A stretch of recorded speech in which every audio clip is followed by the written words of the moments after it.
I'm a man of faith. Faith drives everything that I do. It drives my value system. It drives the empathy that I'm able to have, the compassion that I'm able to have for other people that have had horrible things happen to them. I'm representing right now a young man who was leaned up against a window that was negligently installed. It was not installed properly.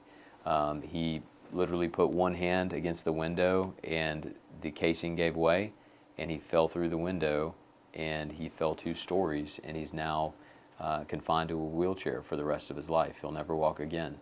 And those are the gravest of circumstances. A young man with his entire life in front of him because of someone else's negligence is in a wheelchair. And so that changes how he lives, that changes where he lives, that changes how he can get in and out of places, that changes what he can do for a job. It changes everything. And so my faith really drives me to enter into those scenarios. I'll often pray with my clients. I'll ask them how I can pray for them. Oftentimes I know how I can pray for them, but they share those things and we do life together.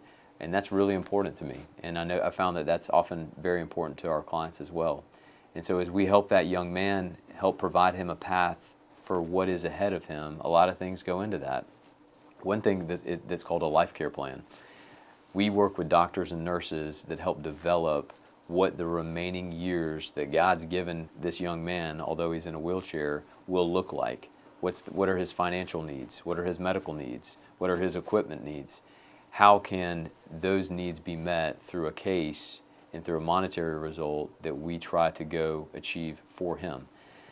I operate in 2 really, really important ways that guide with 2 words. They guide everything that I do: justice and mercy. It really is my faith that drives my pursuit of justice. I was taught from a young age to make a right out of a wrong, and that's our firm's mission statement. We make a right out of a wrong in everything that we do.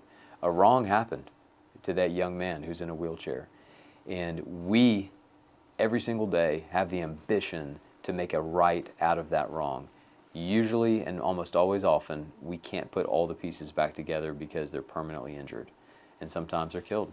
But in this case, what we do is we pursue justice with fury, with hunger, with passion, to make sure that our clients understand and know how much we're committed to them, but even more so, we're committed to doing the right thing. We want to see the right thing happen in every scenario. The other thing is mercy. We understand and try to give grace to our clients who are sometimes anxious, confused, uncertain, in pain, and we give that mercy to them. We love them, try to love them well through what's a very, very tough circumstance.